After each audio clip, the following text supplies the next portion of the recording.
हाँ जी, आओ ਧਰਮ ਪ੍ਰਚਾਰ ਕਮੇਟੀ ਸ਼੍ਰੋਮਣੀ ਗੁਰਦੁਆਰਾ ਪ੍ਰਬੰਧਕ ਕਮੇਟੀ ਵੱਲੋਂ ਜੋ ਆਨਲਾਈਨ ਗੁਰਮਤ ਕੈਂਪ ਜਿਹੜਾ ਚੱਲ ਰਿਹਾ ਹੈ ਉਹਦੇ ਵਿੱਚ ਜਿੱਥੇ ਥੋੜਾ ਚਿਰ ਪਹਿਲਾਂ ਪ੍ਰਿੰਸੀਪਲ ਸੁਰਿੰਦਰ ਸਿੰਘ ਜੀ ਅਨੰਦਪੁਰ ਸਾਹਿਬ ਮੈਂਬਰ ਸ਼੍ਰੋਮਣੀ ਗੁਰਦੁਆਰਾ ਪ੍ਰਬੰਧਕ ਕਮੇਟੀ ਜੀ ਨੇ ਆਪ ਜੀ ਨੂੰ ਸਾਹਿਬ ਧੰਨ ਸ਼੍ਰੀ ਗੁਰੂ ਤੇਗ ਬਹਾਦਰ ਸਾਹਿਬ ਮਹਾਰਾਜ ਤੇ ਇਹਨਾਂ ਦੇ ਜੀਵਨ ਦੇ ਨਾਲ ਸੰਬੰਧਿਤ ਉਹਨਾਂ ਦੇ ਪ੍ਰਕਾਸ਼ ਪੁਰਬ ਗੁਰਪੁਰਬ ਜਿਹੜਾ ਉਹਨਾਂ ਦਾ 400 ਸਾਲਾ ਇਸ ਸਾਲ ਦੇ ਵਿੱਚ ਆ ਰਿਹਾ ਉਹਦੇ ਨਾਲ ਸੰਬੰਧਿਤ ਆਪ ਜੀ ਨੂੰ ਗੁਰਮਤ ਵਿਚਾਰਾਂ ਸੁਣਾ ਕੇ ਨਿਹਾਲ ਕੀਤਾ। ਸੋ ਅਗਲਾ ਟੌਪਿਕ ਲੈ ਕੇ ਮੈਂ ਖੁਦ ਹਾਜ਼ਰ ਹੋਇਆ ਕਿਉਂਕਿ ਅਗਲੇ ਟੌਪਿਕ ਵਾਸਤੇ ਮੈਨੂੰ ਹੁਕਮ ਹੋਇਆ ਸੀਗਾ ਕਿ ਆਪ ਜੀ ਨੇ ਵਿਚਾਰਾਂ ਦੀ ਸਾਂਝ ਪਾਉਣੀ ਹੈ। ਸੋ ਆਪਾਂ ਅੱਜ ਗੱਲ ਕਰਨੀ ਆ ਅਰਦਾਸ ਦੇ ਨਾਲ ਸੰਬੰਧਿਤ। ਸੋ ਆਓ ਅਰਦਾਸ ਦੇ ਟੌਪਿਕ ਤੇ ਬੋਲਣ ਤੋਂ ਪਹਿਲਾਂ ਵਿਚਾਰਾਂ ਸਾਂਝੀਆਂ ਕਰਨ ਤੋਂ ਪਹਿਲਾਂ ਆਓ ਗੁਰਫਤਿਹ ਦੀ ਸਾਂਝ ਪਾਈਏ। ਸਾਰੇ ਜਾਣੇ ਜਿੱਥੇ ਕਿਤੇ ਵੀ ਮੇਰੀਆਂ ਭੈਣਾਂ ਬੈਠੀਆਂ ਨੇ ਫਤਿਹ ਬੁਲਾਓ। ਵਾਹਿਗੁਰੂ ਜੀ ਕਾ ਖਾਲਸਾ ਵਾਹਿਗੁਰੂ ਜੀ ਕੀ ਫਤਿਹ। ਅਰਦਾਸ ਆਪਣੇ ਆਪ ਦੇ ਵਿੱਚ ਇੱਕ ਉਹ ਕਨਸੈਪਟ ਆ ਕਿ ਜਿਹੜਾ ਹਰ ਇੱਕ ਬੰਦਾ ਹਰ ਇੱਕ ਪ੍ਰਾਣੀ ਹਰ ਇੱਕ ਮਜ਼ਹਬ ਵਾਲਾ ਜਿਹੜਾ ਕਰਦਾ ਹੈ। ਅਰਦਾਸ ਸ਼ਬਦ ਲਈ ਭਾਵਨਾ ਚਾਹੀਦੀ ਹੈ। ਅਰਦਾਸ ਹਿਰਦੇ ਚੋਂ ਉੱਭਰਦਾ ਆ। ਅਰਦਾਸ ਵਾਸਤੇ ਜਿਹੜੀ ਵਰਡਿੰਗ ਹੈ ਉਹ ਹੁੱਬ ਦੇ ਵਿੱਚੋਂ ਅੰਦਰੋਂ ਆਤਮਿਕ ਤੌਰ ਤੇ ਜਿਹੜੀ ਨਿਕਲਦੀ ਹੈ ਉਹਨੂੰ ਅਰਦਾਸ ਕਹਿੰਦੇ। ਪਰ ਉਸ ਤਰ੍ਹਾਂ ਜਦੋਂ ਅਸੀਂ ਅਰਦਾਸ ਸ਼ਬਦ ਨੂੰ ਵੇਖਦੇ ਹਾਂ ਇਹ ਫਾਰਸੀ ਭਾਸ਼ਾ ਦਾ ਸ਼ਬਦ ਹੈ। ਠੀਕ ਹੈ, ਅਰਜ਼ ਅਤੇ ਦਾਸ ਇਹ ਦੋ ਸ਼ਬਦ ਨੇ। ਅਰਜ਼ ਦਾ ਮਤਲਬ ਹੈ ਬੇਨਤੀ, ਦਾਸ ਦਾ ਮਤਲਬ ਹੈ ਦਾਸਤ। ਅਰਜ਼ ਦਾਸਤ ਚੇਤਾ ਰੱਖਿਓ। ਦਾਸਤ ਦਾ ਮਤਲਬ ਹੈ ਰੱਖਣਾ। ਠੀਕ ਹੈ, ਇਹ ਫਾਰਸੀ ਭਾਸ਼ਾ ਦਾ ਸ਼ਬਦ ਹੈ ਤੇ ਅਰਜ਼ ਦਾ ਮਤਲਬ ਹੈ ਬੇਨਤੀ ਕਰਨਾ, ਦਾਸਤ ਦਾ ਮਤਲਬ ਰੱਖਣਾ। ਕਿਹਦੇ ਅੰਗੇ ਰੱਖਣਾ ਇਹ ਮਾਇਨੇ ਰੱਖਦਾ ਹੈ। ਅਰਦਾਸ ਕਰਦੇ ਸਮੇਂ ਸਾਡੇ ਹਿਰਦੇ 'ਚ ਕਿਵੇਂ ਦੀ ਭਾਵਨਾ ਹੋਣੀ ਚਾਹੀਦੀ ਹੈ? ਇੱਕ ਨਿੱਕਾ ਜਿਹਾ ਸਵਾਲ ਹੈ।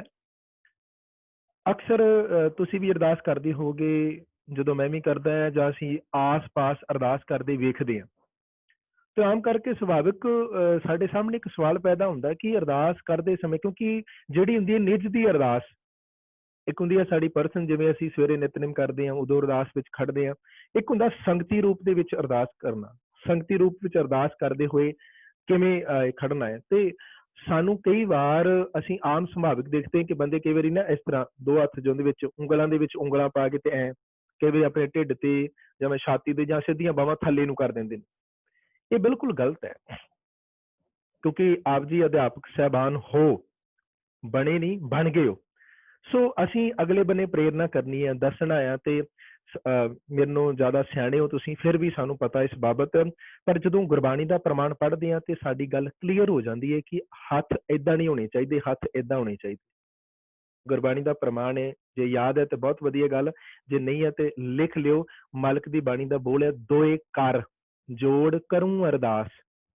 ਦੋਵੇਂ ਹੱਥਾਂ ਨੂੰ ਜੋੜ ਕੇ ਮੈਂ ਮਾਲਕ ਦੇ ਚਰਨਾਂ ਵਿੱਚ ਅਰਦਾਸ ਕਰਨੀ ਹੈ, ਆਪਣੀ ਬਿਣੇ ਰੱਖਣੀ ਹੈ, ਆਪਣੇ ਮਨ ਦੇ ਭਾਵ ਰੱਖਣੇ ਹੈ। ਠੀਕ ਹੈ,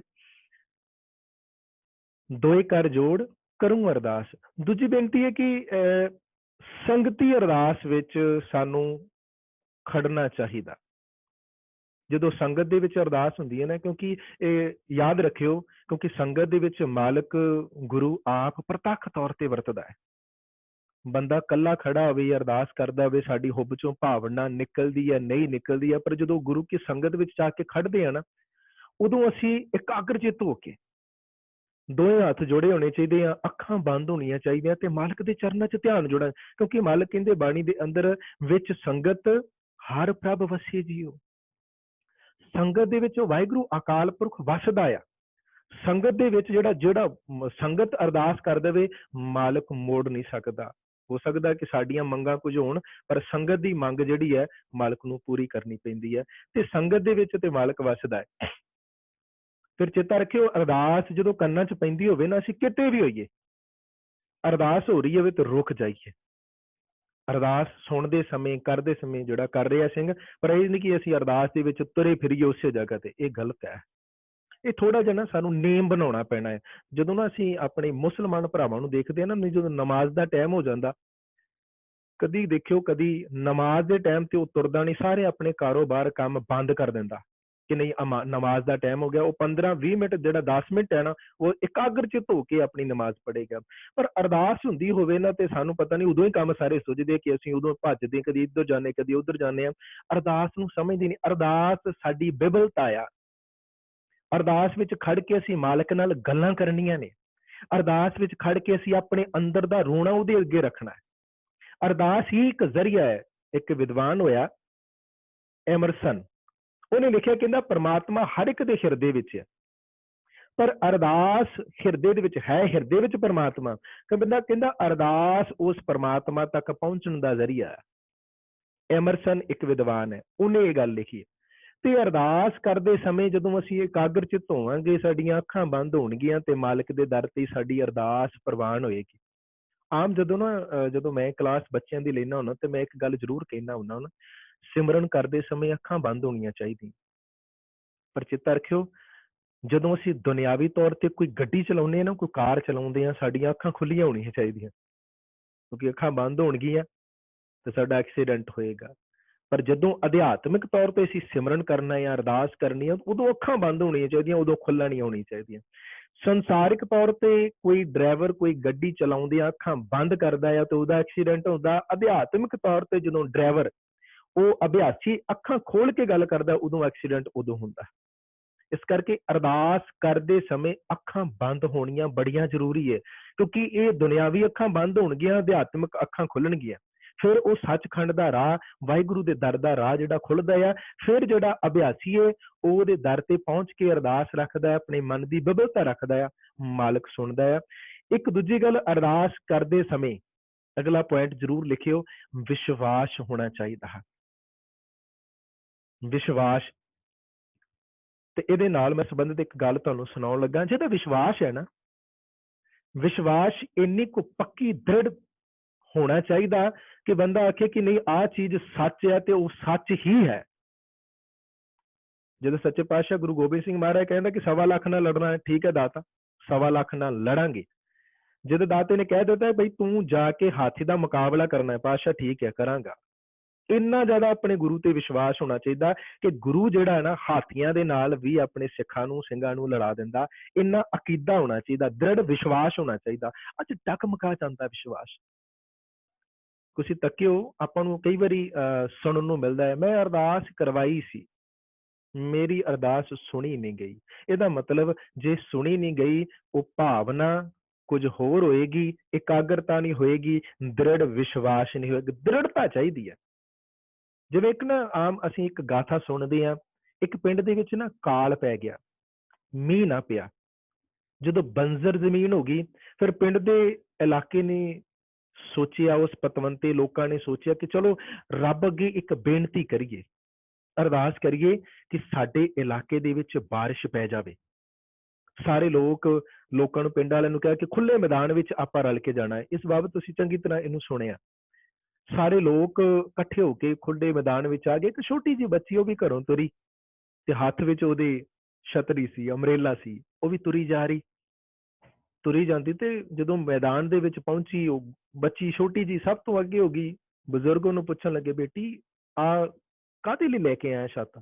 ਕਹਿੰਦੇ ਤੁਸੀਂ ਅਰਦਾਸ ਕਰਨੀ ਹੈ ਤੇ ਮੀਂਹ ਪੈ ਜਾਣਾ ਆ, ਤੇ ਮੀਂਹ ਜਦੋਂ ਪਏਗਾ ਤੇ ਮੈਂ ਇਹ ਛਤਰੀ ਖੋਲ ਲਵਾਂਗੀ ਤੇ ਮੇਰੇ ਉੱਤੇ ਬਾਰਿਸ਼ ਨਹੀਂ ਪਏਗੀ। ਜੇ ਮੈਂ ਭਿੱਜ ਗਈ ਤੇ ਮੇਰੀ ਮੰਮੀ ਨੇ ਮੈਨੂੰ ਡਾਂਟਣਾ ਕਿ ਤੂੰ ਭਿੱਜ ਕੇ ਕਿਉਂ ਘਰੇ ਆਈ। ਇਸ ਕਰਕੇ ਮੈਂ ਛਤਰੀ ਨਾਲ ਲੈ ਕੇ ਆਈ ਹਾਂ, ਤੇ ਅਰਦਾਸ ਕਰਨ ਤੋਂ ਬਾਅਦ ਮੀਂਹ ਪੈ ਜਾਣਾ ਤੇ ਮੈਂ ਨਾ ਭਿੱਜ ਜਾਵਾਂ। ਹੁਣ ਬਜ਼ੁਰਗ ਦਾ ਬੋਲ ਸੀਗਾ, ਕਹਿੰਦੇ ਲੈ ਇਤਨਾ ਥੋੜੀ ਨਾ ਹੋਏਗਾ, ਅਸੀਂ ਹੁਣੇ ਅਰਦਾਸ ਕਰਨੀ ਤੇ ਹੁਣੇ ਮੀਂਹ ਪੈ ਜਾਏਗਾ, ਇਤਨਾ ਥੋੜੀ ਨਾ ਹੋ ਜਾਣਾ। ਉਹ ਕਹਿੰਦੀ ਨਹੀਂ, ਮੈਨੂੰ ਤੇ ਇੰਨਾ ਵਿਸ਼ਵਾਸ ਹੈ। ਉਹ ਗਾਥਾ ਲਿਖਣ ਵਾਲਾ ਲਿਖਦਾ, ਕਹਿੰਦਾ ਕਿ ਉਸ ਰੱਬ ਦੀ ਆਕਾਸ਼ਵਾਣੀ ਦੇ ਵਿੱਚੋਂ ਆਵਾਜ਼ ਆਈ, ਹੋ ਸਕਦਾ ਮੈਂ ਤੁਹਾਡੇ ਉੱਤੇ, ਤੁਹਾਡੀ ਕੀਤੀ ਹੋਈ ਅਰਦਾਸ ਦੇ ਉੱਤੇ, ਅਕੀਦੇ ਉੱਤੇ ਮੀਂਹ ਨਾ ਪਾਉਂਦਾ, ਪਰ ਇਸ ਬੱਚੀ ਦੇ ਅਕੀਦੇ ਕਰਕੇ, ਦ੍ਰਿੜਤਾ ਕਰਕੇ ਮੈਨੂੰ ਮੀਂਹ ਪਾਉਣਾ ਪੈਣਾ ਹੈ। ਕਹਿਣ ਤੋਂ ਭਾਵ ਮੇਰੀ ਉਹ ਭੈਣੋ, ਇੰਨਾ ਦ੍ਰਿੜਤਾ ਹੋਣੀ ਚਾਹੀਦੀ ਹੈ ਅਰਦਾਸ ਦੇ ਵਿੱਚ ਕਿ ਜਦੋਂ ਮਾਲਕ ਦੇ ਚਰਨਾਂ ਵਿੱਚ ਦੋਵੇਂ ਹੱਥ ਜੋੜ ਕੇ ਮੈਂ ਹੁਣ ਅਰਦਾਸ ਕਰਨ ਲੱਗਾ, ਮੈਨੂੰ ਪਤਾ ਮੇਰੇ ਦਾਤੇ ਨੇ ਸੁਣ ਲੈਣੀ ਹੈ ਅਰਦਾਸ। ਹੁਣ ਬਸ ਆਹ ਚੀਜ਼ ਮੈਂ ਕਹਿਣੀ ਹੈ ਤੇ ਮੈਨੂੰ ਮਿਲ ਜਾਣੀ ਹੈ। ਹੁਣ ਚੇਤਾ ਰੱਖਿਓ, ਮੰਗਾਂ ਬੜੀਆਂ ਹੁੰਦੀਆਂ ਨੇ। ਹੁਣ ਹੁੰਦੀਆਂ ਦੁਨਿਆਵੀ ਮੰਗਾਂ, ਮੈਂ ਆਖਾਂ ਕਿ ਇੱਥੇ ਅਰਦਾਸ ਕੀਤੀ ਹੈ ਕਿ ਮਾਲਕ ਮੈਨੂੰ ਕਾਰ ਚਾਹੀਦੀ ਹੈ, ਤੇ ਬਾਹਰ ਆ ਕੇ ਗੇਟ ਤੇ ਕਾਰ ਖੜੀ ਹੋਵੇ। ਇਹ ਵੀ ਧਿਆਨ ਵਿੱਚ ਰੱਖਣਾ ਕਿ ਮੰਗ ਕੀ ਹੈ, ਹਨਾ। ਹੁਣ ਮੰਗ ਕੀ ਹੈ? ਪਾਤਸ਼ਾਹ ਜੀ, ਸਾਚੇ ਨਾਮ ਕੀ ਲਾਗੇ ਭੂਖ, ਮੈਨੂੰ ਸੱਚੇ ਨਾਂ ਦੀ ਭੁੱਖ ਲੱਗੀ ਹੈ ਤੇ ਕਿਰਪਾ ਕਰੋ ਉਹ ਤੋਂ ਭੁੱਖੇ ਖਾਏ ਚਲੀਏ ਦੁੱਖ। ਹੁਣ ਮੈਨੂੰ ਚਾਹੀਦਾ ਕੀ ਹੈ ਪਾਤਸ਼ਾਹ ਜੀ? ਸਿਰਫ ਤੇਰਾ ਨਾਮ ਚਾਹੀਦਾ। ਮੇਰੀ ਇਹ ਭੁੱਖ ਹੈ। ਦੁਨਿਆਵੀ ਮੰਗਾ ਮੰਗ ਮੰਗ ਕੇ ਮੈਂ ਥੱਕ ਗਿਆ। ਮੈਨੂੰ ਪਤਾ ਦੇਂਦਾ ਦੇ ਲੈਂਦੇ ਥਕ ਪਾਹੇ। ਮੈਨੂੰ ਪਤਾ ਦੱਦਾ ਦਾਤਾ ਇੱਕ ਹੈ, ਸਭ ਕੋ ਦੇਵਨਹਾਰ, ਦੇਂਦੇ ਟੂਟ ਨਾ ਵੀ ਅਣਗਿਣਤ ਭਰੇ ਭੰਡਾਰ। ਇਸ ਗੱਲ ਦਾ ਮੈਨੂੰ ਬੋਧ ਹੈ, ਗਿਆਨ ਹੈ, ਪਰ ਮੈਂ ਜਿਹੜੀ ਨਿੱਜੀ ਤੌਰ ਤੇ ਅਰਦਾਸ ਕਰਨੀ, ਉਹਦੇ ਵਿੱਚ ਕਿੰਨੀ ਦ੍ਰਿੜਤਾ ਹੋਣੀ ਚਾਹੀਦੀ ਹੈ। ਇੱਕ ਮੈਂ ਨਿੱਕਾ ਜਿਹਾ ਤਜਰਬਾ ਤੁਹਾਡੇ ਨਾਲ ਸਾਂਝਾ ਕਰਨ ਲੱਗਾ। ਤੁਹਾਡੇ ਨਾਲ ਵੀ ਸ਼ਾਇਦ ਇਸ ਤਰ੍ਹਾਂ ਹੋਇਆ ਹੋਵੇਗਾ। ਇੱਕ ਦਿਨ ਦੀ ਬਾਤ, ਮੈਂ ਨਾ ਦਰਬਾਰ ਸਾਹਿਬ ਤੋਂ ਘਰੇ ਆ ਰਿਹਾ ਸੀਗਾ। ਰਸਤੇ ਦੇ ਵਿੱਚ ਨਾ, ਸਾਡੇ ਦਰਬਾਰ ਸਾਹਿਬ ਤੋਂ ਬਾਅਦ ਨਾ, ਸਾਡਾ ਕਹਿ ਦਿੰਦਾ ਦਰਬਾਰ ਸਾਹਿਬ ਤੋਂ ਬਾਅਦ ਇੱਕ ਚੌਂਕ ਆਉਂਦਾ ਹੈ ਸੁਲਤਾਨ ਮਿੰਟ। ਉਸ ਚੌਂਕ ਦੇ ਵਿੱਚ ਨਾ ਇੱਕ ਕਬਾੜੀਏ ਦਾ ਕੰਮ ਕਰਦਾ ਇੱਕ ਬਜ਼ੁਰਗ ਬੰਦਾ, ਉਹਦੇ ਰਕਸ਼ੇ ਦੇ ਉੱਤੋਂ ਉਹਨੇ ਟਾਇਰ ਲੱਦੇ ਸੀ ਟੁੱਟੇ ਪੁਰਾਣੇ, ਉਹ ਸਾਰੇ ਥੱਲੇ ਡਿੱਗ ਪਏ। ਉਹ ਡਿੱਗੀਆਂ ਹੋਈਆਂ ਪੰਡਿਆਂ ਨੂੰ ਚੁੱਕ ਚੁੱਕ ਕੇ ਉੱਤੇ ਰੱਖ ਰਿਹਾ ਸੀ। ਇੱਕ ਭਾਰੀ ਪੰਡ ਸੀਗੇ। ਸਾਡੇ ਆਮ ਕਰਕੇ ਗੁਰਸਿੱਖਾਂ ਦਾ ਸੁਭਾਅ ਹੁੰਦਾ, ਕਿਉਂਕਿ ਅਸੀਂ ਜਦੋਂ ਵੀ ਕੋਈ ਇਵੇਂ ਦਾ ਜਿਹਨੂੰ ਹੈਲਪ ਦੀ ਲੋੜ ਹੁੰਦੀ ਹੈ ਨਾ, ਅਸੀਂ ਭੱਜ ਕੇ ਅੱਗੇ ਆਉਂਦੇ ਹਾਂ। ਤੇ ਜਿਵੇਂ ਅੱਜ ਕਰੋਨਾ ਵਾਇਰਸ ਦੇ ਵਿੱਚ ਦੌਰਾਨ ਤੁਸੀਂ ਦੇਖਿਆ ਹੋਣਾ, ਦੇਸ਼ਾਂ ਵਿਦੇਸ਼ਾਂ ਵਿੱਚ ਪੂਰੀ ਧਰਤੀ ਤੇ ਜਿੱਥੇ ਕਿਤੇ ਵੀ ਕਿਸੇ ਨੂੰ ਲੋੜ ਪਈ ਹੈ, ਜਿੱਥੇ ਵੀ ਨਾਨਕ ਨੇ ਮਲੇਵਾ ਸਿੱਖ ਸੰਗਤਾਂ ਆ, ਉਹਨੇ ਆਪਣਾ ਘਰ ਦੇ ਬੂਹੇ ਖੋਲ ਦਿੱਤੇ ਆ, ਆਪਣੀ ਜੇਬਾਂ ਦੇ ਵਿੱਚੋਂ ਪੈਸੇ ਕੱਢ ਕੇ ਗਰੀਬਾਂ ਤਾਈਂ ਪਹੁੰਚਾਇਆ। ਇਹ ਸਿੱਖ ਦਾ ਸੁਭਾਅ ਆ। ਤੇ ਮੈਂ ਵੇਖਿਆ, ਮੈਂ ਦੱਸਣ ਲੱਗਾ ਕਿ ਆਪਣਾ ਤਜਰਬਾ ਕੀ ਸੀਗਾ। ਬੰਦਾ ਅਰਦਾਸ ਕਰਦੇ ਆ, ਕਿਵੇਂ ਅਰਦਾਸ ਕਰਦਾ ਹੈ, ਦ੍ਰਿੜਤਾ ਵਿਸ਼ਵਾਸ ਕਿੰਨਾ ਹੈ। ਤੇ ਜਦੋਂ ਉਹ ਪੰਡਾ ਚੁੱਕ ਕੇ ਰਕਸ਼ੇ ਦੇ ਉੱਤੇ ਰੱਖ ਰਿਹਾ, ਮੈਂ ਆਪਣੀ ਸਿੰਘਣੀ ਨਾਲ ਮੈਂ ਵੇਖਿਆ, ਤੇ ਮੈਂ ਆਪਣੀ ਸਿੰਘਣੀ ਤੇ ਬੱਚੇ ਨੂੰ ਇੱਕ ਸਾਈਡ ਤੇ ਖਿਲਾਰ ਕੇ ਮੈਂ ਭੱਜ ਕੇ ਜਾ ਕੇ, ਉਹ ਬੜੇ ਜ਼ੋਰ ਲਾ ਕੇ, ਕਿਉਂਕਿ ਭਾਰੀ ਪੰਡ ਸੀ, ਚੁੱਕੀ ਨਹੀਂ ਸੀ ਜਾ ਰਹੀ, ਮੈਂ ਹੱਥ ਪਵਾ ਕੇ, ਸੁਭਾਵਿਕ ਹੈ ਕਿ ਸਿੱਖ ਦਾ ਇੱਕ ਸੁਭਾਅ ਹੁੰਦਾ ਕਿ ਮਦਦ ਕਰਨਾ, ਮੈਂ ਪੰਡ ਚੁੱਕ ਕੇ ਉੱਤੇ ਰਖਾਈ ਤੇ ਨਾਲ ਹੀ ਮੈਨੂੰ ਉਹਦਾ ਆਵਾਜ਼ਾ ਆਇਆ। ਇੰਨੀ ਦੇਰ ਲਾਤੀ ਆਉਣ ਚ, ਮੈਂ ਕਿੰਨੇ ਚਿਰ ਦਾ ਕਹਿਣ ਡਿਆ ਸੀ, ਤੂੰ ਆਇਆ ਨਹੀਂ, ਚੱਲ ਛੇਤੀ ਕਰ, ਹੱਥ ਪਾ ਤੇ ਚੱਲ ਉੱਤੇ ਰਖਾ। ਬੜਾ ਟਾਈਮ ਲਾ ਦਿੱਤਾ, ਮੈਂ ਉੱਪਰ ਰਖਾ ਦਿੱਤੀ। ਕੋਈ ਥੈਂਕ ਯੂ, ਕੋਈ ਧੰਨਵਾਦ ਨਹੀਂ। ਉਹ ਬੰਦਾ ਆਪਣੇ ਰਾਹ ਪੈ ਗਿਆ ਤੇ ਮੈਂ ਆ ਕੇ ਆਪਣਾ ਮੋਟਰਸਾਈਕਲ ਸਟਾਰਟ ਕੀਤਾ ਤੇ ਨਾਲੇ ਜਾ ਰਿਹਾ ਤੇ ਨਾਲੇ ਸੋਚ ਰਿਹਾ, ਉਹ ਬੰਦਾ ਆਪਣੇ ਮਨ ਚ ਕੀ ਸੋਚ ਕੇ ਬੈਠਾ ਹੋਏਗਾ, ਕਿਹੜੀ ਉਹਦੀ ਵਿਸ਼ਵਾਸ, ਕਿਹੜੀ ਇਰਾਦਾ, ਕੀ ਅਰਦਾਸ ਕਰ, ਕੀ ਮੰਗ ਰਿਹਾ ਹੋਊਗਾ। ਹੁਣ ਆਪਾਂ ਤੇ ਕਹਿੰਦੇ ਨਾ ਦੋਵੇਂ ਹੱਥ ਜੋੜ ਕੇ ਅਰਦਾਸ ਹੋਣੀ ਚਾਹੀਦੀ ਹੈ। ਹੁਣ ਉਹ ਬੰਦਾ ਕਿਵੇਂ ਅਰਦਾਸ ਕਰਦਾ? ਇਹ ਅਰਦਾਸ ਦਾ ਦੂਜਾ ਰੂਪ ਹੈ। ਜਦੋਂ ਅੰਦਰ ਦ੍ਰਿੜਤਾ ਆ ਜਾਵੇ ਨਾ, ਫਿਰ ਲੰਮੇ ਪੈ ਕੇ ਵੀ ਹੋ ਜਾਂਦੀ ਹੈ ਅਰਦਾਸ, ਅੱਖਾਂ ਬੰਦ ਕਰਕੇ ਜ਼ਬਾਨ ਬਿਨਾਂ ਹਿੱਲਣ ਤੋਂ ਵੀ ਅਰਦਾਸ ਹੁੰਦੀ ਹੈ। ਬੰਦਾ ਕੀ ਸੋਚ ਰਿਹਾ ਸੀ, ਕਿਹਨੂੰ ਬੁਲਾ ਰਿਹਾ ਸੀ। ਤੇ ਮੈਂ ਆਪਣੀ ਸਿੰਘਣੀ ਨਾਲ ਗੱਲਾਂ ਕਰ ਰਿਹਾ, ਕਿਉਂਕਿ ਸ਼ਾਇਦ ਉਹ ਕਿਤੇ ਮਾਲਕ ਨੂੰ ਯਾਦ ਕਰ ਰਿਹਾ ਸੀ, ਮਾਲਕਾ ਛੇਤੀ ਆ, ਸਮਾਨ ਡਿੱਗ ਗਿਆ, ਹੁਣ ਚੁਕਾਉਣਾ ਹੈ। ਹੁਣ ਚੇਤਾ ਰੱਖਿਓ, ਕਦੀ ਵੀ ਇਹਦਾ ਸ਼੍ਰੇਅ ਜਿਹੜਾ ਨਾ, ਅਸੀਂ ਮਦਦ ਕਰੀਏ ਕਿਸੇ ਦੀ, ਇਹ ਨਹੀਂ ਕਿ ਮੈਂ ਕਿਸੇ ਦੀ ਮਦਦ ਕੀਤੀ ਹੈ, ਨਹੀਂ। ਉਹਨੇ ਮਾਲਕ ਦੇ ਚਰਨਾਂ ਚ ਅਰਦਾਸ ਕੀਤੀ, ਉੱਥੋਂ ਡਿਊਟੀ ਲੱਗ ਗਈ, ਬਈ ਤੂੰ ਫਲਾਣਿਆ ਚੱਲ ਉਧਰੋਂ, ਤੇਰੇ ਮਨ ਚ ਇੱਕ ਫੁਰਨਾ ਹੀ ਆਉਣਾ ਹੈ। ਹੁਣ ਅਸੀਂ ਕਹਿੰਦੇ ਨਾ, ਅਸੀਂ ਕਿਸੇ ਦੀ ਮਦਦ ਕੀਤੀ, ਨਹੀਂ, ਇਹ ਫੁਰਨਾ ਪੈਦਾ ਕੀਤਾ ਉਹਨੇ। ਫਲਾਣੇ ਦੀ ਅਰਦਾਸ ਮਾਲਕ ਦੇ ਦਰ ਤੇ ਪ੍ਰਵਾਨ ਹੋਈ ਤੇ ਫਲਾਣੇ ਦੇ ਦਿਲ ਚ ਫੁਰਨਾ ਪੈਦਾ ਹੋਇਆ, ਤੇ ਉਹਨੇ ਫੁਰਨੇ ਦੇ ਵਿੱਚੋਂ ਆਪਣਾ ਦਸਵੰਧ ਕੱਢ ਕੇ ਫਲਾਣੇ ਨੂੰ ਪਹੁੰਚਾ ਦਿੱਤਾ। ਇਹ ਬਿਬਲਤਾ, ਅਰਦਾਸ ਭਰੇ ਸ਼ਬਦ ਜਦੋਂ ਮਾਲਕ ਦੇ ਚਰਨਾਂ ਚ ਪਹੁੰਚਦੇ ਨਾ, ਉਦੋਂ ਪ੍ਰਵਾਨ ਹੁੰਦੇ ਆ। ਤੇ ਕੁਝ ਲੋਕ ਨਾ ਸ਼ੁਕਰੇ ਹੁੰਦੇ ਨੇ। ਦੇਖੋ, ਵੈਸੇ ਤਾਂ ਨਾ ਅਕਸਰ ਅਸੀਂ ਕੋਈ ਵੀ ਕੰਮ ਕਰਨ ਲੱਗਿਆ ਨਾ, ਸਾਨੂੰ ਹੁਕਮ ਹੈ ਕਿ ਅਸੀਂ ਅਰਦਾਸ ਕਰਨੀ, ਤੇ ਕਈ ਲੋਕ ਇਵੇਂ ਦੇ ਨੇ ਜਿਹੜੇ ਨਾ ਸ਼ੁਕਰਾਨਾ ਕਰਦੇ ਨੇ, ਜਿਹੜੇ ਸ਼ੁਕਰੀਆ ਦਾ, ਮਾਲਕ ਦਾ ਨਹੀਂ ਕਰਦੇ, ਅਕ੍ਰਿਤਕਣ ਲੋਕ ਹੁੰਦੇ ਨੇ। ਉਹ ਵੀ ਧਰਤੀ ਦੇ ਉੱਤੇ ਹੈਗੇ ਨੇ। ਤੇ ਜਿਹੜੇ ਨਾ ਸ਼ੁਕਰੇ ਲੋਕ ਹੁੰਦੇ ਨੇ, ਧਰਤੀ, ਭਾਈ ਗੁਰਦਾਸ ਜੀ ਦੇ ਕਹਿਣ ਮੁਤਾਬਕ ਕਹਿੰਦੇ, ਧਰਤੀ ਨਾ ਸ਼ੁਕਰਿਆਂ ਦਾ ਭਾਰ ਨਹੀਂ ਚੱਲਦੀ। ਚੇਤਾ ਰੱਖਿਓ, ਅੱਜ ਵੀ ਖਾਸ ਕਰਕੇ ਜਿਹੜੇ ਸਿੱਖ ਪਰਿਵਾਰ ਨੇ, ਮੈਂ ਉਹਨਾਂ ਨੂੰ ਬੇਨਤੀ ਕਰਦਾ ਹੁੰਦਾ, ਜਦੋਂ ਬੱਚਿਆਂ ਦੀ ਕਲਾਸ ਲੱਗਦੀ ਆ, ਆਪ ਜੀ ਤੇ ਵੱਡੇ ਮੇਰੀਆਂ ਭੈਣਾਂ ਨੇ, ਜਦੋਂ ਮੈਂ ਬੱਚਿਆਂ ਦੀ ਕਲਾਸ ਲੈਣਾ ਹੁੰਦਾ, ਇੱਕ ਖਾਸ ਕਰਕੇ ਇੱਕ ਮੈਂ ਐਕਸਰਸਾਈਜ਼ ਉਹਨਾਂ ਨੂੰ ਕਰਾਉਣਾ ਹੁੰਦਾ। ਉਹ ਐਕਸਰਸਾਈਜ਼ ਇਹ ਹੈ ਕਿ ਜਦੋਂ ਵੀ ਪ੍ਰਸ਼ਾਦਾ ਥਾਲੀ ਵਿੱਚ ਪੈ ਕੇ ਆ ਗਿਆ ਨਾ, ਉਹ ਪ੍ਰਸ਼ਾਦੇ ਦਾ ਨਿਵਾਲਾ ਐਵੇਂ ਨਹੀਂ ਜਾਜੇਗਾ, ਬਸ ਵੇਖਿਆ ਪ੍ਰਸ਼ਾਦਾ ਬੁਰਕੀ ਤੋੜੀ ਜਾਂਦੀ ਨਾ। ਉਹ ਪ੍ਰਸ਼ਾਦਾ ਆਉਣ ਤੋਂ ਬਾਅਦ ਇਹ ਸੋਚਣਾ ਹੈ, ਮਾਲਕ, ਇਹ ਪ੍ਰਸ਼ਾਦਾ ਤੂੰ ਭੇਜਿਆ, ਤੂੰ ਕਿਰਪਾ ਕੀਤੀ ਮੇਰੇ ਡੈਡੀ ਦੇ ਉੱਤੇ, ਮੇਰੇ ਪਿਤਾ ਜੀ ਦੇ ਉੱਪਰ, ਰਹਿਮਤ ਕਰਕੇ ਉਹਨੇ ਮਿਹਨਤ ਕੀਤੀ, ਮਿਹਨਤ ਦੇ ਵਿੱਚੋਂ ਪੈਸਾ, ਤੇ ਪੈਸੇ ਦੇ ਵਿੱਚੋਂ ਇਹ ਆਟਾ ਖਰੀਦ ਕੇ ਘਰੇ ਪਕਾ ਕੇ ਮੰਮੀ ਨੇ ਮੇਰੀ ਥਾਲੀ ਚ ਪਾਇਆ। ਮਾਲਕਾ ਤੇਰਾ ਸ਼ੁਕਰਾਨਾ, ਤੂੰ ਦਾਤਾ ਦਾਤਾਰ, ਤੇਰਾ ਦਿੱਤਾ ਖਾਵਣਾ, ਜਿਸ ਦਾ ਦਿੱਤਾ ਖਾਵਣਾ ਤਿਸ ਕਹੀਏ ਸ਼ਾਬਾਸ਼, ਨਾਨਕ ਹੁਕਮ ਨਾ ਚੱਲੀ, ਨਾਲ ਖਸਮ ਚੱਲੇ ਅਰਦਾਸ। ਇਹ ਅਰਦਾਸ ਕਰਨੀ ਹੈ। ਜੇ ਆਪ ਜੀ ਨਹੀਂ ਕਰਦੇ ਨਾ, ਤੇ ਮੈਂ ਬੇਨਤੀ ਕਰਨਾ ਚਾਹੁੰਦਾ ਹਾਂ, ਕਿਉਂਕਿ ਇਹ ਅਸੀਂ ਜਿੱਥੇ ਬਹਿ ਕੇ ਅਰਦਾਸ ਕਰਾਂਗੇ ਨਾ, ਅਸੀਂ ਉਸ ਸੰਸਥਾ ਦਾ ਭਲਾ ਹੀ ਮੰਗਾਂਗੇ। ਜਦੋਂ ਗੁਰੂ ਰਾਮਦਾਸ ਮਹਾਰਾਜ ਦੇ ਲੰਗਰ ਚ ਬਹਿ ਕੇ ਅਰਦਾਸ ਕੀਤੀ, ਲੰਗਰ ਛਕਦੇ ਹਾਂ, ਗੁਰੂ ਰਾਮਦਾਸ ਸੱਚੇ ਪਾਤਸ਼ਾਹ ਤੁਹਾਡਾ ਚਲਾਇਆ ਹੋਇਆ ਲੰਗਰ ਮੈਂ ਛਕ ਰਿਹਾ। ਜੇ ਮੈਂ ਅਕਾਲ ਅਕੈਡਮੀ ਬੜੂ ਸਾਹਿਬ ਵਿੱਚ ਬੈਠ ਕੇ ਪ੍ਰਸ਼ਾਦਾ ਛਕ ਰਿਹਾ, ਮਾਲਕਾ ਤੇਰੀ ਰਹਿਮਤ ਸਦਕਾ ਇਸ ਅਕੈਡਮੀ ਦੇ ਵਿੱਚ ਪ੍ਰਸ਼ਾਦਾ ਚੱਲ ਰਿਹਾ, ਉਸ ਪ੍ਰਸ਼ਾਦੇ ਦੇ ਵਿੱਚੋਂ ਇੱਕ ਨਿਵਾਲਾ ਮੈਂ ਛਕਣ ਲੱਗਾ, ਤੇਰਾ ਸ਼ੁਕਰਾਨਾ। ਚੇਤਾ ਰੱਖਿਓ, ਕਿਤੇ ਨਾ ਕਿਤੇ ਇਹ ਅਰਦਾਸ ਮੇਰੀ ਮਾਲਕ ਦੇ ਚਰਨਾਂ ਵਿੱਚ ਇਹ ਹੈ ਕਿ ਮਾਲਕਾ ਇੱਥੇ ਲੰਗਰ ਕਦੀ ਖਤਮ ਨਾ ਹੋਵੇ, ਇਹ ਅਕੈਡਮੀ ਦਾ ਪ੍ਰਸ਼ਾਦਾ ਹਮੇਸ਼ਾ ਚੱਲਦਾ ਰਹੇ। ਜਿੱਥੇ ਮੈਂ ਬੈਠ ਕੇ ਪ੍ਰਸ਼ਾਦਾ ਛਕਿਆ, ਮੇਰੀਆਂ ਆਉਣ ਵਾਲੀਆਂ ਭੈਣਾਂ ਵੀ ਇੱਥੇ ਬਹਿ ਕੇ ਪ੍ਰਸ਼ਾਦਾ ਛਕਣ, ਇਹ ਹੈ ਅਰਦਾਸ। ਪਰ ਕਈ ਨਾ ਸ਼ੁਕਰੇ ਨੇ ਤੇ ਨਾ ਸ਼ੁਕਰਿਆਂ ਦੇ ਪਤੀ ਨਾ ਭਾਈ ਗੁਰਦਾਸ ਜੀ ਨੇ ਬੜਾ ਵਧੀਆ ਲਿਖਿਆ, ਕਹਿੰਦੇ ਕਿ ਧਰਤੀ ਸਾਰਿਆਂ ਦਾ ਭਾਰ ਝੱਲ ਲੈਂਦੀ ਹੈ, ਪਰ ਜਿਹੜਾ ਨਾ ਸ਼ੁਕਰਾ ਬੰਦਾ ਨਾ, 35ਵੀਂ ਪੌੜੀ ਚੇਤਾ ਰੱਖਿਓ, 35ਵੀਂ ਵਾਰ ਭਾਈ ਗੁਰਦਾਸ ਜੀ ਦੀ 8ਵੀਂ ਪੌੜੀ ਦੇ ਵਿੱਚ ਲਿਖਿਆ ਉਹਨੇ, ਭਾਈ ਗੁਰਦਾਸ ਜੀ ਲਿਖਦੇ, ਨਾ ਤਿਸ ਭਾਰੇ ਪਰਬਤਾਂ ਅਸਮਾਨ ਖਾਂਦੇ। ਇਹ ਪੌੜੀ ਜ਼ਰੂਰ ਯਾਦ ਕਰਿਓ ਤੁਸੀਂ।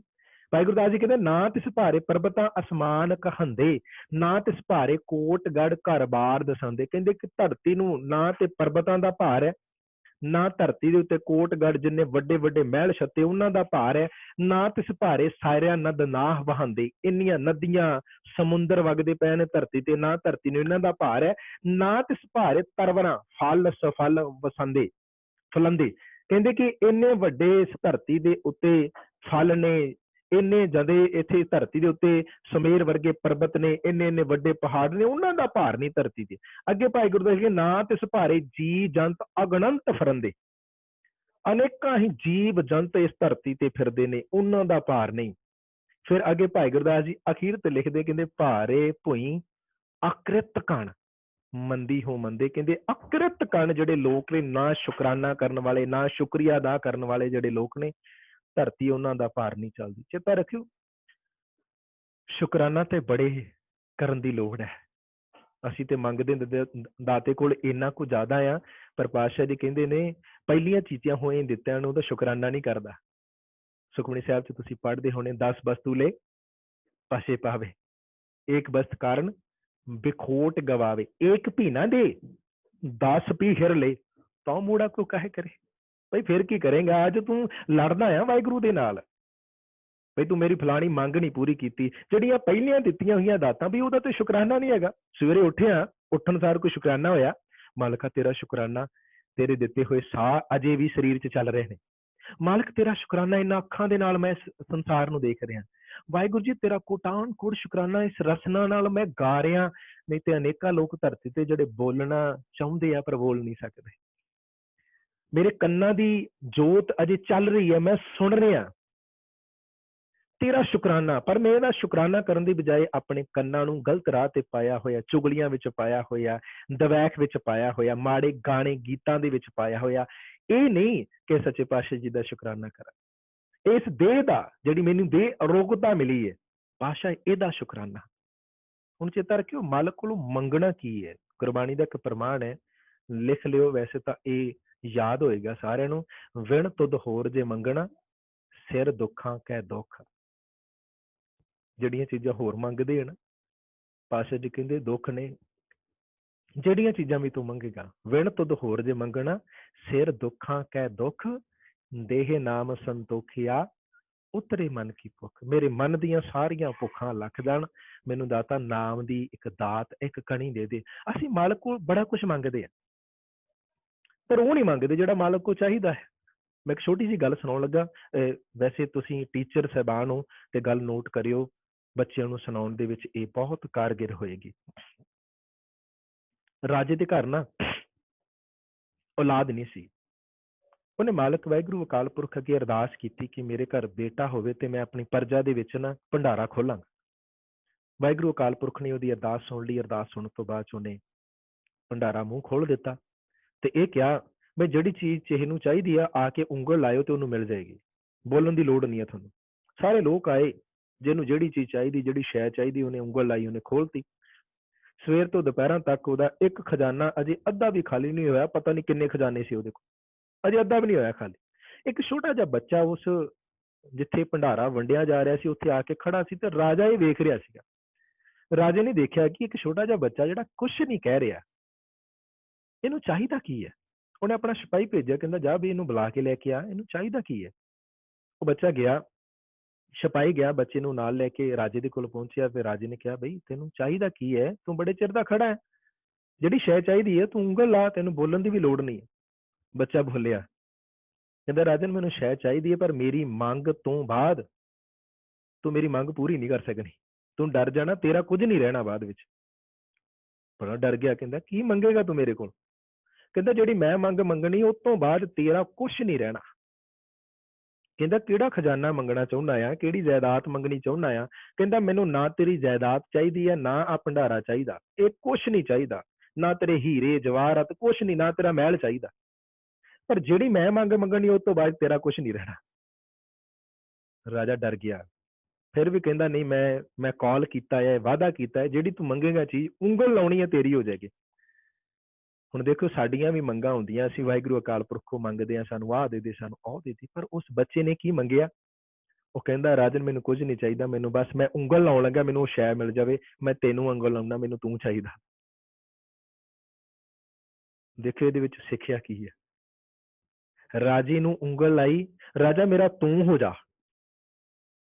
ਰਾਜਾ ਢਹਿ ਕੇ ਉਸ ਬੱਚੇ ਦੇ ਚਰਨੀ ਪੈ ਗਿਆ, ਕਹਿ ਦਿੱਤਾ ਅੱਜ ਤੋਂ ਬਾਅਦ ਮੇਰਾ ਇੱਕ ਬੇਟਾ ਨਹੀਂ, ਮੇਰੇ ਦੋ ਬੇਟੇ, ਇਹ ਵੀ ਮੇਰਾ ਬੇਟਾ ਹੈ, ਇਹ ਮੇਰਾ ਵੱਡਾ ਪੁੱਤ ਹੈ, ਜਿਹੜਾ ਹੋਇਆ ਉਹ ਛੋਟਾ ਪੁੱਤ ਹੈ, ਇਹ ਪਹਿਲ ਦੇ ਆਧਾਰ ਤੇ ਇਹ ਪਹਿਲਾ ਹੋਏਗਾ, ਮੇਰੇ ਆਉਣ ਤੋਂ ਬਾਅਦ ਇਹ ਰਾਜਾ ਬਣੇਗਾ। ਹੁਣ ਦੇਖਿਓ, ਅਸੀਂ ਮਾਲਕ ਕੋਲ ਮੰਗਦੇ ਹਾਂ, ਸਾਰੀਆਂ ਚੀਜ਼ਾਂ ਸ਼ੈਆਂ ਮਿਲਦੀਆਂ ਜਾਂਦੀਆਂ, ਅਸੀਂ ਕਦੀ ਉਹਨੂੰ ਨਹੀਂ ਮੰਗਦੇ ਕਿ ਬਾਦਸ਼ਾਹ ਤੂੰ ਮੇਰਾ ਹੋਣਾ ਚਾਹੀਦਾ। ਮਾਲਕ ਦੀ ਬਾਣੀ ਦੀ ਬੋਲ ਲਿਖ ਲਿਓ, ਜੇ ਤੂੰ ਮੇਰਾ ਹੋਏ ਰਹਿ ਤਾਂ ਸਭ ਜਗ ਤੇਰਾ ਹੋਏ। ਮਾਲਕਾ ਤੂੰ ਹੋ ਜਾ ਮੇਰਾ, ਜੇ ਤੂੰ ਮੇਰਾ ਬਣ ਗਿਆ ਤੇ ਤੇਰੀਆਂ ਸ਼ਹਿਰਾਂ ਭੰਡਾਰੇ, ਫਿਰ ਮੈਨੂੰ ਬੋਲਣ ਦੀ ਲੋੜ ਨਹੀਂ ਪੈਣੀ। ਫਿਰ ਨਾਨਕ ਦਾਸ ਮੁਖ ਤੇ ਜੋ ਬੋਲੇ ਇਹਾਂ ਉਹਾਂ ਸੱਚ ਹੋਏ, ਫਿਰ ਉਹ ਸੱਚ ਹੋਏਗਾ ਜਿੱਥੇ, ਜੇ ਤੂੰ ਮੇਰਾ ਹੋ ਗਿਆ। ਸੋ ਸੱਚੇ ਪਾਤਸ਼ਾਹ ਜੀ ਨੇ ਬੜੀਆਂ ਅਰਦਾਸ ਤੇ ਪ੍ਰਤਈ ਪ੍ਰਮਾਣ ਜਿਹੜੇ ਗੁਰਬਾਣੀ ਚ ਦਿੱਤੇ ਨੇ। ਮੈਂ ਤਾਣ ਦੀਵਾਨ ਤੂੰ ਹੈ ਮੇਰਾ ਸੁਆਮੀ, ਤੂੰ ਹੈ ਮੇਰੇ ਸੁਆਮੀ, ਮੈਂ ਤੁਧ ਆਗੇ ਅਰਦਾਸ, ਮੈਂ ਹੋਰ ਥਾਉ ਨਾਹੀ ਜਿਸ ਪੈ ਕਰੂੰ ਬੇਨੰਤੀ, ਮੇਰਾ ਦੁੱਖ ਸੁੱਖ ਤੁਝ ਹੀ ਪਾਰ। ਚੇਤਾ ਰੱਖਿਓ, ਵੈਸੇ ਅਰਦਾਸ ਨੂੰ ਨਿਖੇੜ ਕੇ ਕਈ ਵਿਦਵਾਨਾਂ ਨੇ ਅਰਥ ਕੀਤੇ, ਐੜੇ ਤੇ ਅੰਤਰਜਾਮੀ, ਰਾਰੇ ਤੇ ਰਾਖਾ, ਦੱਦੇ ਤੇ ਦਾਤਾਰ।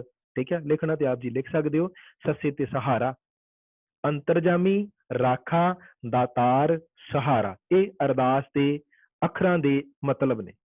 ਅੰਤਰਜਾਮੀ ਐੜੇ ਤੇ, ਰਾਰੇ ਤੇ ਰਾਖਾ, ਦੱਦੇ ਤੇ ਦਾਤਾਰ, ਸੱਸੇ ਤੇ ਸਹਾਰਾ। ਅੰਤਰਜਾਮੀ, ਰਾਖਾ, ਦਾਤਾਰ, ਸਹਾਰਾ।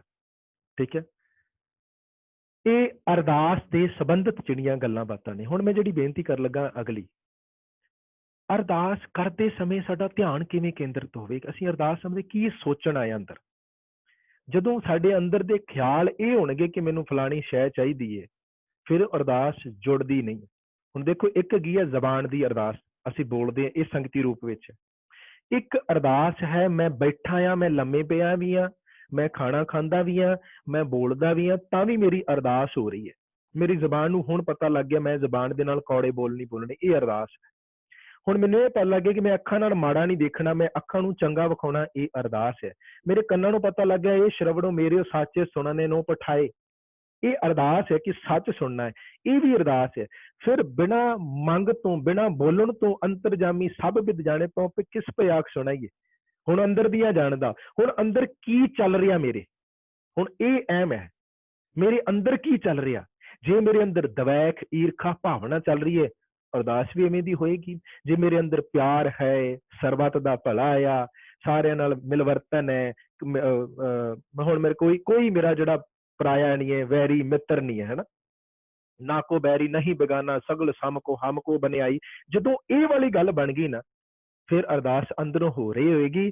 ਫਿਰ ਉਦੋਂ ਜਦੋਂ ਨਾਨਕ ਦਾ ਸਿੱਖ ਅਰਦਾਸ ਕਰਕੇ ਇਹ ਆਖਿਆ ਗਿਆ ਨਾ, ਨਾਨਕ ਨਾਮ ਚੜ੍ਹਦੀ ਕਲਾ ਤੇਰੇ ਭਾਣੇ ਸਰਬੱਤ ਦਾ ਭਲਾ, ਫਿਰ ਸਰਬੱਤ ਦਾ ਭਲਾ ਹੋਏਗਾ।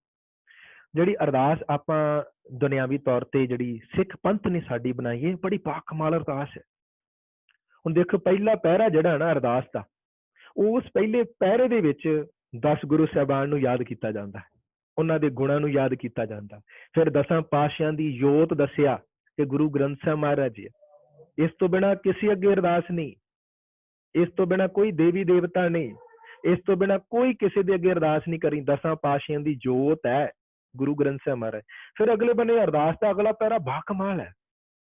ਫਿਰ ਸਾਰੇ ਪੰਜਾਂ ਪਿਆਰਿਆਂ ਨੂੰ, 4 ਸਾਹਿਬਜ਼ਾਦਿਆਂ ਨੂੰ, 40 ਮੁਕਤਿਆਂ ਨੂੰ ਯਾਦ ਕੀਤਾ ਜਾਂਦਾ। ਧਿਆਨ ਕੇਂਦਰਿਤ ਉਹਨਾਂ ਵੱਲ ਹੋ ਜਾਂਦਾ ਆਟੋਮੈਟਿਕਲੀ। ਜਦੋਂ ਅਰਦਾਸ ਕਰਦੇ ਨਾ, ਜਦੋਂ ਅਸੀਂ ਅਰਦਾਸ ਕਰਦੇ ਹਾਂ, ਸਾਡਾ ਮਨ ਕੇਂਦਰਿਤ ਹੋਏਗਾ, ਅੰਦਰ ਦਵੈਕ ਭਾਵਨਾ ਨਹੀਂ ਹੋਏਗੀ, ਤੇ ਸਾਡਾ ਸੁਭਾਵਿਕ ਹੈ ਸਾਡਾ ਮਨ ਕੇਂਦਰਿਤ ਹੋਏਗਾ ਉਸ ਅਰਦਾਸ ਦੇ ਵਿੱਚ। ਤੇ ਜਿਨ੍ਹਾਂ ਦਾ ਨਹੀਂ ਕੇਂਦਰਿਤ ਹੁੰਦੇ ਨਾ, ਅੱਖਾਂ ਖੋਲ ਕੇ ਕੋਈ ਇੱਧਰ ਵੇਂਦਾ ਕੋਈ ਉੱਧਰ ਵੇਂਦਾ, ਫਿਰ ਅਰਦਾਸ ਪ੍ਰਵਾਨ ਨਹੀਂ ਹੁੰਦੀ। ਫਿਰ ਧਿਆਨ ਜਾਂਦਾ ਉਹਨਾਂ ਵੱਲ। ਫਿਰ ਅਰਦਾਸੀਆ ਵੀ ਧਿਆਨ ਕਰਦਾ, ਸੰਗਤ ਵੀ ਕਰਦੀ ਹੈ। ਤੇ ਸੱਚ ਜਦੋਂ ਇਵੇਂ ਅਰਦਾਸ ਹੁੰਦੀ ਹੈ ਨਾ, ਉਹ ਮੰਗ ਮਾਲਕ ਨੂੰ ਦੇਣੀ ਪੈਂਦੀ ਹੈ। ਵੀ ਸੰਗਤ ਕਰ ਰਹੀ ਹੈ ਅਰਦਾਸ, ਕਿਉਂਕਿ ਸੰਗਤ ਦੇ ਵਿੱਚ ਤੇ ਮਾਲਕ ਵਸਦਾ।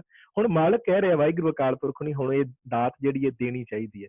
ਫਿਰ ਉਹ ਦਾਤ ਸੁਣੀ ਜਾਂਦੀ ਹੈ। ਹੁਣ ਦੂਜਾ ਪਹਿਰਾ ਬਾ ਕਮਾਲ ਹੈ। ਹੁਣ ਤੀਜੇ ਪਹਿਰੇ ਦੇ ਵਿੱਚ ਸੀਸ ਦੇਣ ਵਾਲਿਆਂ ਦੀ ਗੱਲ ਹੈ। ਖੋਪੜੀਆਂ ਤੇ ਜਿਨ੍ਹਾਂ ਨੇ ਖੋਪੜੀਆਂ ਲੁਹਾਈਆਂ, ਚੜਖੜੀਆਂ ਤੇ ਚੜੇ, ਜਿਹੜੇ ਆਰਿਆਂ ਨਾਲ ਚਰਾਏ ਗਏ, ਧਿਆਨ ਇੱਕਦਮ ਕੇਂਦਰਿਤ ਉਹਨਾਂ ਵੱਲ ਹੁੰਦਾ ਕਿ ਉਹਨਾਂ ਦੀ ਅਰਦਾਸ ਕਿੰਨੀ ਬੇਅੰਤ ਸੀਗੀ। ਹੁਣ ਖੋਪੜੀਆਂ ਤੇ ਚੜਨ, ਜਿਨ੍ਹਾਂ ਨੇ ਚੜਖੜੀਆਂ ਤੇ ਚੜੇ, ਅਰਦਾਸ ਕੀਤੀ ਨਾ, ਮਾਲਕ ਕਿਰਪਾ ਕਰੀ, ਅਰਦਾਸ ਪ੍ਰਵਾਨ ਹੋਈ, ਚੜਖੜੀਆਂ ਤੇ ਚੜ ਗਏ। ਹੁਣ ਦੇਖੋ ਅਰਦਾਸ ਅਕੀਦਾ ਇੰਨਾ ਦ੍ਰਿੜ ਕਰਾਉਂਦਾ ਸਾਨੂੰ ਕਿ ਜਿਨ੍ਹਾਂ ਨੇ ਚੜਖੜੀਆਂ ਤੇ ਚੜੇ, ਉਹਨਾਂ ਨੇ ਅਰਦਾਸਾ ਕੀਤਾ, ਬਈ ਤੂੰ ਵੀ ਅਰਦਾਸ ਉਹੀ ਕਰ ਰਿਹਾ। ਉਹਨਾਂ ਦਾ ਅਕੀਦੇ ਦੇ ਵਿੱਚ ਕਿਤੇ ਖੜੋਤ ਨਹੀਂ ਆਈ, ਤੇਰੇ ਵਿੱਚ ਵੀ ਖੜੋਤ ਨਹੀਂ ਆਏਗੀ। ਤੇਰੀ ਮੰਗ ਵਿੱਚ ਵੀ ਕਿਤੇ ਨਾ ਪ੍ਰਵਾਨਗੀ ਨਹੀਂ ਹੋਏਗੀ, ਪ੍ਰਵਾਨਗੀ ਹੋਏਗੀ। ਪਰ ਦ੍ਰਿੜਤਾ ਇੰਨੀ ਚਾਹੀਦੀ ਹੈ, ਤੇਰੀ ਖੋਪੜੀ ਵੀ ਲੱਥ ਜਾਵੇ, ਤੂੰ ਆਰਿਆਂ ਤੇ ਨਾਲ ਵਿਚਰਾਏ ਗਏ, ਚੜਖੜੀਆਂ ਤੇ ਚੜ ਜਾਵੇ, ਤੂੰ ਡੋਲਣਾ ਨਹੀਂ। ਅਰਦਾਸ ਕਦੀ ਡੋਲਣ ਨਹੀਂ ਸਾਨੂੰ ਦਿੰਦੀ। ਇੱਥੇ ਇੱਕ ਮੈਨੂੰ ਗੱਲ ਚੇਤੇ ਆ ਗਈ, ਪਰ ਸਮਾਂ ਨਹੀਂ ਹੈ ਕਿ ਮੈਂ ਉਹ ਗੱਲ ਤੁਹਾਡੇ ਸਾਹਮਣੇ ਰੱਖਾਂ। ਮੈਂ ਅਰਦਾਸ ਦਾ ਇਹ ਟੌਪਿਕ ਜਿਹੜਾ ਕਲੀਅਰ ਕਰ ਸਕਾਂ, ਜਿਹੜੀ ਅਰਦਾਸ ਅਸੀਂ ਸੰਗਤੀ ਰੂਪ ਅੰਦਰ ਪੜ੍ਹਦੇ ਹਾਂ। ਅੱਗੇ ਫਿਰ ਅਗਲਾ ਜਿਹੜਾ ਬੰਦ ਹੈ, ਉਹਦੇ ਵਿੱਚ 5 ਤਖਤਾਂ ਦੀ ਗੱਲ ਕੀਤੀ ਜਾਂਦੀ, ਠੀਕ ਹੈ। ਫਿਰ ਨਾਮ ਦੀ ਗੱਲ ਕੀਤੀ ਜਾਂਦੀ ਹੈ। ਫਿਰ ਅਗਲੇ ਬੰਨੇ ਦਾਨਾਂ ਦੀ ਗੱਲ ਕੀਤੀ ਜਾਂਦੀ ਹੈ। ਸਿੱਖਾਂ ਨੂੰ ਸਿੱਖੀ ਦਾਨ, ਕੇਸ ਦਾਨ, ਰਹਿਤ ਦਾਨ, ਵਿਵੇਕ, ਚੰਗੀ ਮੱਤ, ਵਿਵੇਕ ਦਾਨ, ਇਹ ਦਾਨ ਮੰਗਣਾ ਸੀ। ਫਿਰ ਅਗਲੇ ਬੰਨੇ ਮਨ ਨੀਵਾਂ ਤੇ ਮੱਤ ਉੱਚੀ ਦੀ ਗੱਲ ਕੀਤੀ ਹੈ। ਉੱਥੇ ਪੱਤ ਸ਼ਬਦ ਨਹੀਂ ਹੈਗਾ, ਚੇਤਾ ਰੱਖਿਓ। ਅਰਦਾਸ ਜਿਵੇਂ ਲਿਖੀ ਹੈ ਨਾ, ਇੱਕ ਓੰਕਾਰ ਤੋਂ ਲੈ ਕੇ ਵਾਹਿਗੁਰੂ ਜੀ ਕੀ ਫਤਿਹ ਤੋਂ ਲੈ ਕੇ ਅਖੀਰ ਤੱਕ ਜਿੱਥੇ ਲਿਖਿਆ ਨਾ, ਹੇ ਨਿਮਾਣਿਆਂ ਦੇ ਮਾਣ, ਉੱਥੋਂ ਅਸੀਂ ਆਪਣੀ ਬਿਬਲਤਾ ਰੱਖਣੀ ਹੈ। ਬਾਕੀ ਅਰਦਾਸ ਵਿੱਚ ਅਸੀਂ ਤੋੜ ਮਰੋੜ ਨਹੀਂ ਸਕਦੇ, ਠੀਕ ਹੈ। ਜਿਵੇਂ ਅਰਦਾਸ ਵਿੱਚ 10 ਪਾਤਸ਼ਾਹਾਂ ਦੀ ਜੋ 10ਵੇਂ ਪਾਤਸ਼ਾਹ ਗੁਰੂ ਗੋਬਿੰਦ ਸਿੰਘ ਮਹਾਰਾਜ ਜੀ ਲਿਖਿਆ, ਅਸੀਂ ਆਮ ਕਰਕੇ ਕਰਦੇ ਹਾਂ 10ਵੇਂ ਪਾਤਸ਼ਾਹ ਨੀਲੇ ਦੇ ਅਸਵਾਰ ਸ਼ਹਿਨਸ਼ਾਹ ਸ਼ਾਹਿਰ ਸ਼ਹਿਨਸ਼ਾਹ, ਇਵੇਂ ਪੜ੍ਹਦੇ ਹਾਂ। ਇਹ ਮਰਿਆਦਾ ਤੋਂ ਉਲਟ ਹੋ ਜਾਂਦਾ, ਇਹ ਗਲਤ ਹੈ। ਜਦੋਂ ਸੰਗਤੀ ਰੂਪ ਵਿੱਚ ਸਿੱਖ ਰਹਿਤ ਮਰਿਆਦਾ, ਫਿਰ ਉਦੋਂ ਫੋਲੋ ਕਰਨੀ।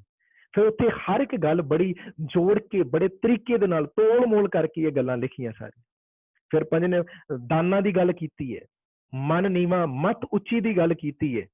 ਫਿਰ ਅਖੀਰ ਤੇ ਆ ਕੇ ਜਦੋਂ ਅਸੀਂ ਆਪਣੇ ਮਨ ਦੇ ਭਾਵਨਾ ਗੁਰੂ ਸਾਹਿਬ ਦੇ ਚਰਨਾਂ 'ਚ ਰੱਖਦੇ ਹਾਂ, ਫਿਰ ਸਿੱਖ ਇਹ ਕਹਿੰਦਾ ਆ, ਨਾਨਕ ਨਾਮ ਚੜ੍ਹਦੀ ਕਲਾ, ਤੇਰੇ ਭਾਣੇ ਸਰਬੱਤ ਦਾ। ਫਿਰ ਸਰਬੱਤ ਦਾ ਭਲਾ ਹੁੰਦਾ। ਹੁਣ ਚੇਤਾ ਰੱਖਿਓ, ਮੈਂ ਇੱਕ ਛੋਟੀ ਜਿਹੀ ਗੱਲ ਕਹਿ ਕੇ, ਕਿਉਂਕਿ ਸਮਾਂ ਹੁੰਦਾ ਜਾ ਰਿਹਾ, ਤੇ ਮੈਂ ਅਰਦਾਸ ਦੇ ਬਾਬਤ ਤੁਹਾਨੂੰ ਦ੍ਰਿੜਤਾ ਜਿਨ੍ਹਾਂ ਨੇ ਕੀਤੀ, ਅਰਦਾਸ ਕਰਕੇ ਸਿੰਘ ਕਦੀ ਮੁੜਦੇ ਨਹੀਂ ਹੈ, ਜਿਨ੍ਹਾਂ ਨੂੰ ਅਕੀਦਾ ਵਿਸ਼ਵਾਸ ਹੁੰਦਾ। ਇੱਕ ਵਾਰੀ ਨਾ ਨੌਸ਼ਹਿਰੇ ਦੀ ਜੰਗ ਸੀਗੀ, ਮਹਾਰਾਜਾ ਰਣਜੀਤ ਸਿੰਘ ਜੀ ਉਸ ਜੰਗ ਦੇ ਵਿੱਚ, ਆਪ ਉਸ ਨੌਸ਼ਹਿਰੇ ਦੀ ਜੰਗ ਦੇ ਵਿੱਚ ਸਨ। ਤੇ ਜਿਹੜੀ ਕਮਾਂਡ ਸੀਗੀ ਅਕਾਲੀ ਫੂਲਾ ਸਿੰਘ ਸੀ, ਉਹਨਾਂ ਦੇ ਹੱਥ ਵਿੱਚ ਇਹ ਕਮਾਂਡ ਦਿੱਤੀ ਹੋਈ ਸੀ। ਨੌਸ਼ਹਿਰੇ ਦੀ ਜੰਗ ਵਿੱਚ ਪਤਾ ਚੱਲਾ, ਜਦੋਂ ਜੰਗ ਐਨ ਮੌਕੇ ਦੇ ਉੱਤੇ ਆ ਗਈ, ਹੁਣ ਦੋਨਾਂ ਪਠਾਣਾਂ ਦੇ ਵਿੱਚ ਸਿੱਖਾਂ ਦੀ ਜੰਗ ਹੋਣੀ ਸੀ ਨੌਸ਼ਹਿਰੇ ਦੇ ਵਿੱਚ। ਮਹਾਰਾਜਾ ਰਣਜੀਤ ਸਿੰਘ ਨੂੰ ਪਤਾ ਲੱਗਾ ਕਿ ਪਠਾਨ ਜਿਹੜੇ ਨੇ ਭਾਰੀ ਪੈ ਰਹੇ ਨੇ ਸਾਡੇ ਉੱਤੇ।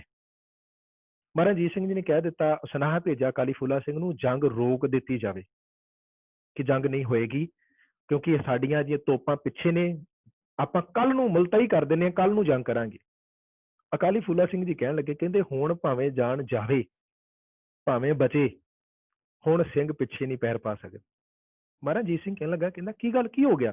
ਕਹਿੰਦੇ ਸਿੰਘਾਂ ਨੇ ਅਰਦਾਸਾ ਸੋਧ ਦਿੱਤਾ। ਜਿਹੜਾ ਅਰਦਾਸਾ ਸੁਧ ਗਿਆ ਨਾ, ਹੁਣ ਤੇ 10ਵੇਂ ਪਾਤਸ਼ਾਹ ਜੀ ਦੇ ਚਰਨਾਂ 'ਚ ਇਹ ਪ੍ਰਵਾਨ ਹੋ ਚੁੱਕਾ ਹੈ। ਹੁਣ ਸਿੰਘ ਆਪਣਾ ਬਚਨ ਕਰਕੇ ਪਿੱਛੇ ਨਹੀਂ, ਅਰਦਾਸਾ ਸੋਧਿਆ ਜਾ ਚੁੱਕਾ।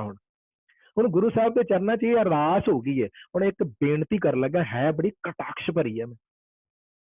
ਜਦੋਂ ਅਰਦਾਸ ਹੋ ਜਾਵੇ ਨਾ ਮਾਲਕ ਦੇ ਚਰਨਾਂ 'ਚ, ਹੁਣ ਦੇਖਿਓ ਅੱਜ ਜਿਹੜਾ ਸਭ ਤੋਂ ਵੱਡਾ ਮਾਰੂ ਜਿਹੜਾ ਸਮਾਜ 'ਚ ਹੋ ਰਿਹਾ, ਵਿਆਹ ਕਰਕੇ ਟੁੱਟ ਰਹੇ ਨੇ, ਜਿਹੜੇ ਵਿਆਹ ਕਰਕੇ ਜਿਹੜੇ ਟੁੱਟ ਰਹੇ ਨੇ, ਇਹਦਾ ਮਤਲਬ ਸਾਡਾ ਅਰਦਾਸ ਤੇ ਅਕੀਦਾ ਨਹੀਂ ਰਿਹਾ।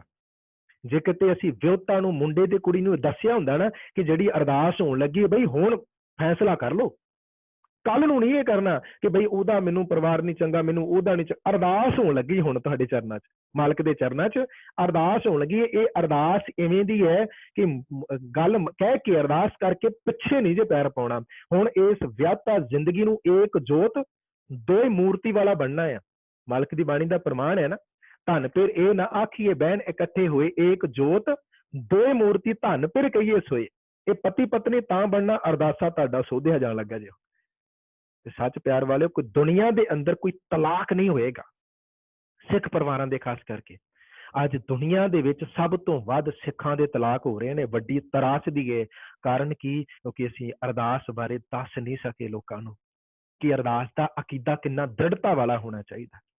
ਇੱਕ ਛੋਟੀ ਜਿਹੀ ਗੱਲ ਹੈ, ਅਸੀਂ ਅਰਦਾਸ ਕਰਦੇ ਹਾਂ, ਸਾਨੂੰ ਅਰਦਾਸ ਕਰਨ ਦਾ ਤਰੀਕਾ ਹੀ ਨਹੀਂ ਅਜੇ ਤੱਕ ਆਇਆ। ਇਹ ਨਹੀਂ ਪਤਾ ਅਰਦਾਸ ਇੱਕ ਅਹਿਦ ਹੈ, ਇੱਕ ਵਾਅਦਾ ਆ ਗੁਰੂ ਸਾਹਿਬ ਦੇ ਨਾਲ।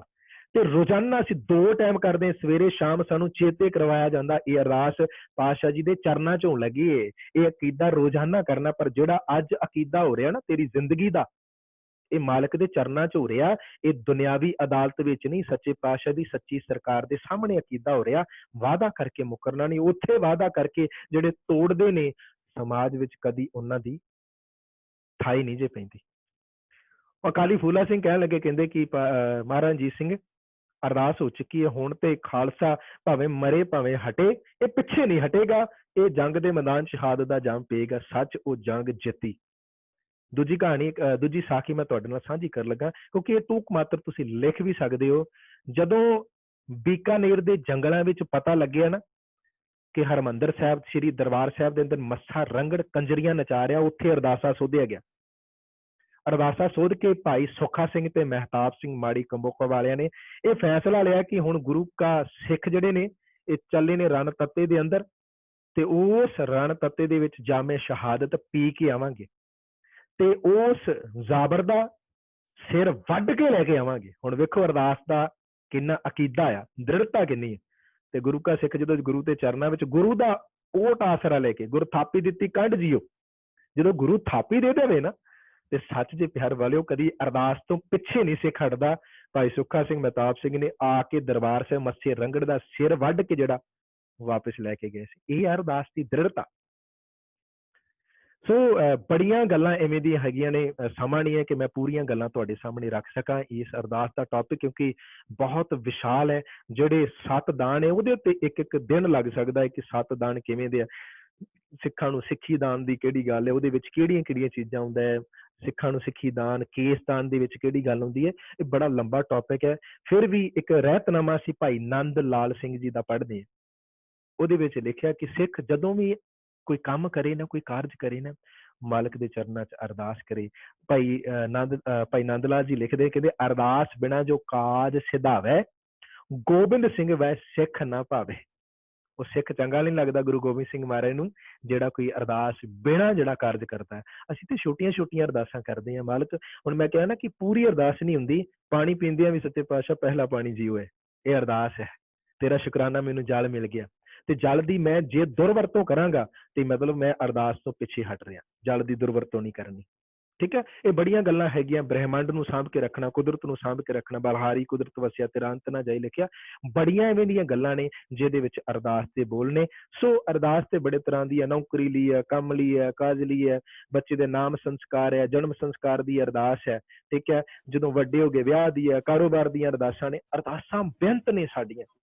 ਪਰ ਹਰ ਅਰਦਾਸ ਦੇ ਉੱਤੇ ਬਾਅਦ ਸਾਡੇ ਇਹ ਭਾਵਨਾ ਹੋਵੇ, ਨਾਨਕ ਨਾਮ ਚੜ੍ਹਦੀ ਕਲਾ ਤੇਰੇ ਭਾਣੇ ਸਰਬੱਤ ਦਾ ਭਲਾ ਮੰਗਣਾ। ਇਹ ਸਿਰਫ ਤੇ ਸਿਰਫ ਦੁਨੀਆ ਦੇ ਵਿੱਚ ਜੇ ਕਿਸੇ ਕੌਮ ਨੂੰ ਮਿਲਿਆ, ਉਹ ਹੈ ਸਿੱਖ ਕੌਮ, ਉਹ ਹੈ ਤੁਹਾਡੀ ਕੌਮ। ਤੁਹਾਡੀ ਕੌਮ ਜਿਹੜੀ ਹੈ ਇਹ ਸਾਰਿਆਂ ਦਾ ਭਲਾ ਮੰਗਦੀ ਹੈ। ਨਹੀਂ ਤੇ ਦੁਨੀਆ ਦੀਆਂ ਸਾਰੀਆਂ ਅਰਦਾਸਾਂ, ਸਾਰੀਆਂ ਪ੍ਰਾਰਥਨਾ ਵਿੱਚ ਆਪਣਾ ਨਿੱਜ ਸਵਾਰਥ ਹੈ। ਪਰ ਸਿੱਖ ਦੀ ਅਰਦਾਸ ਵਿੱਚ ਨਿੱਜ ਸਵਾਰਥ ਨਹੀਂ, ਇਹਦੇ ਵਿੱਚ ਸਰਬੱਤ ਦਾ ਭਲਾ ਹੈ। ਸੋ ਇਤਨੀਆਂ ਬੇਨਤੀਆਂ ਮੈਂ ਕਰਦਾ ਹੋਇਆ ਤੁਹਾਡੇ ਸਾਰਿਆਂ ਪਾਸੋਂ, ਆਪਣੀਆਂ ਭੈਣਾਂ ਪਾਸੋਂ ਖਿਮਾ ਚਾਹੁੰਦਾ ਹਾਂ। ਤੁਹਾਡਾ ਵੀਰ ਅਮਰ ਸਿੰਘ ਪ੍ਰਚਾਰਕ, ਧਰਮ ਪ੍ਰਚਾਰ ਕਮੇਟੀ, ਸ਼੍ਰੋਮਣੀ ਗੁਰਦੁਆਰਾ ਪ੍ਰਬੰਧਕ ਕਮੇਟੀ ਤੁਹਾਡੇ ਤੋਂ ਖਿਮਾ ਚਾਹੁੰਦਾ ਹੈ। 2 ਸ਼ਬਦ ਕਾਕਾ ਵੀਰ ਜੀ ਪਾਸੋਂ ਅਸੀਂ ਸੁਣਦੇ ਹਾਂ। ਹਾਂਜੀ। ਵਾਹਿਗੁਰੂ ਜੀ ਕਾ ਖਾਲਸਾ, ਵਾਹਿਗੁਰੂ ਜੀ ਕੀ ਫਤਿਹ। ਦਾਸ ਆਪ ਜੀ ਦਾ ਬਹੁਤ ਰਿਣੀ ਹੈ। ਦਾਸੇ ਵੀ ਆਪ ਜੀ ਦੇ ਚਰਨਾਂ 'ਚ ਬੇਨਤੀ ਕਰਦਾ, ਜੋ ਟੋਪਿਕ ਆਪ ਜੀ ਨੇ ਅੱਜ ਬੱਚਿਆਂ ਦੀ ਝੋਲੀ ਪਾਇਆ ਹੈ, ਇਸ ਲਈ ਤੁਸੀਂ ਸਾਨੂੰ ਦਾਤ ਬਖਸ਼ ਬਖਸ਼ੋ ਬੱਚਿਆਂ ਨੂੰ ਇੱਕ ਹਫ਼ਤੇ ਵਾਸਤੇ ਬੇਸ਼ੱਕ ਨਵਾਂ ਸਿਰਿਓਂ ਜਿਹੜੀ ਅੱਛਾ ਆਪ ਜੀ ਨੇ 7 ਦਾਤਾਂ ਗੁਰੂ ਨੇ ਦੇ ਚਰਨਾਂ ਚੋਂ ਆਪਾਂ ਮੰਗਣੀਆਂ ਨੇ, ਜੀ ਉਹ ਸਾਰੀ ਅਰਦਾਸ ਦਾ ਸਾਡੀ ਬੇਨਤੀ ਹੈ ਆਪ ਜੀ ਨੂੰ ਜੀ ਜੀ ਕਿ ਬੱਚਿਆਂ ਨੂੰ ਇਸ ਸਿਰੇ ਤੋਂ ਇੱਕ ਹਫ਼ਤੇ ਅਰਦਾਸ ਤੇ ਹੀ ਟੌਪਿਕ ਲੈ ਕੇ, ਜੀ ਕਿ ਅਗਰ ਬੱਚਿਆਂ ਦੇ ਮਨਾਂ 'ਚ, ਸਾਡਿਆਂ ਮਨਾਂ 'ਚ ਵੀ, ਸਾਰਿਆਂ ਦੇ ਜਿੰਨੇ ਵੀ ਅਸੀਂ ਸੇਵਕ ਹੈਗੇ ਆ, ਜੀ ਜੀ ਤੇ ਸਾਰਿਆਂ ਨੂੰ ਜੇ ਅਰਦਾਸ ਦੀ ਸਮਝ ਆ ਜਾਏ ਤੇ ਸਾਰਾ ਮਸਲਾ ਜੋ ਗੁਰੂ ਚਰਨਾਂ 'ਚ ਪਹੁੰਚਣ ਦਾ ਹੈਗਾ ਪੂਰਾ ਹੋ ਜਾਂਦਾ ਹੈ। ਤੇ ਸਤਿਗੁਰੂ ਦਾਸ ਆਪ ਜੀ ਨੂੰ ਬੇਨਤੀ ਕਰਦਾ ਹੈ ਕਿ ਜ਼ਰੂਰ ਆਪ ਜੀ ਸਾਨੂੰ ਇਸ ਟੌਪਿਕ ਤੇ ਪੂਰਾ ਇੱਕ ਹਫ਼ਤਾ, ਬੱਚੇ ਵੀ ਚਾਹਣਗੇ, ਪਰ ਜੀ ਜੀ ਉਸ ਦੇ ਲਈ ਵੱਡੀ ਗੱਲ ਇਹ ਹੈ ਵੀ ਆਪ ਜੀ ਦੀ ਰਿਕਾਰਡਿੰਗ ਸਾਡੇ ਸਾਰੇ ਸਕੂਲਾਂ 'ਚ ਚਲੀ ਜਾਣੀ ਹੈ, ਟੀਚਰਾਂ 'ਚ ਚਲੀ ਜਾਣੀ ਹੈ, ਜੀ ਜੀ ਸਾਰੀ ਜਗ੍ਹਾ ਪਹੁੰਚ ਜਾਣੀ ਹੈ, ਤੇ ਇਹ ਬਹੁਤ ਵੱਡੀ ਤਬਦੀਲੀ ਹੈਗੀ ਹੈ। ਜੀ ਜੇ ਅਗਰ ਬੱਚਿਆਂ ਨੂੰ ਅਰਦਾਸ ਦੀ ਭਾਵਨਾ ਦਾ ਪ੍ਰੇਮ ਜਾਗ ਪਏ ਜੀ ਤੇ ਜੀ ਸਭ ਕੁਝ ਝੋਲੀ 'ਚ ਪੈ ਜਾਂਦਾ ਹੈ। ਤੇ ਦਾਸ ਆਪ ਜੀ ਦੀ ਸਮੁੱਚੀ ਸੰਸਥਾ ਨੂੰ ਧੰਨਵਾਦੀ ਕਹਿੰਦਾ ਹੋਇਆ ਇਹ ਬੇਨਤੀ ਕਰਦਾ ਵੀ ਇਸ ਅਰਦਾਸ ਦੇ ਟੌਪਿਕ ਤੇ ਆਪ ਜੀ ਸਾਨੂੰ ਜ਼ਰੂਰ ਸਮਾਂ ਬਖਸ਼ਿਆ ਜੇ, ਠੀਕ ਹੈ ਜੀ ਭਾਵੇਂ ਕੰਟੀਨਿਊ ਤੇ ਭਾਵੇਂ ਕੁਝ ਸਮਾਂ ਪਾ ਕੇ। ਤੇ ਇਹ ਬੇਨਤੀ ਹੈ। ਦੂਸਰੀ ਬੇਨਤੀ ਹੈ ਵੀ ਸਾਨੂੰ ਤੁਸੀਂ ਰਿਕਾਰਡਿੰਗ ਜਿਹੜੀ ਹੈਗੀ ਹੈ ਜੀ ਇਹ ਵੀ ਬਖਸ਼ਿਸ਼ ਕਰ ਦਿਓ ਲਿੰਕ ਕਰਕੇ, ਤਾਂ ਕਿ ਅਸੀਂ ਅੱਗੇ ਬਾਕੀ ਸਕੂਲਾਂ 'ਚ ਤੇ ਪੂਰੀ ਸੰਸਥਾ ਦੇ ਵਿੱਚ ਇਸ ਨੂੰ ਅੱਗੇ ਪ੍ਰਚਾਰ ਪ੍ਰਸਾਰ ਸਕੀਏ। ਠੀਕ ਹੈ ਜੀ। ਵਾਹਿਗੁਰੂ ਜੀ ਕਾ ਖਾਲਸਾ ਵਾਹਿਗੁਰੂ ਜੀ ਕੀ ਫਤਿਹ ਜੀ। ਮੈਂ ਰਿਕਾਰਡਿੰਗ ਦਾ ਲਿੰਕ ਤੁਹਾਨੂੰ ਭੇਜ ਦੇਵਾਂਗਾ ਜੀ।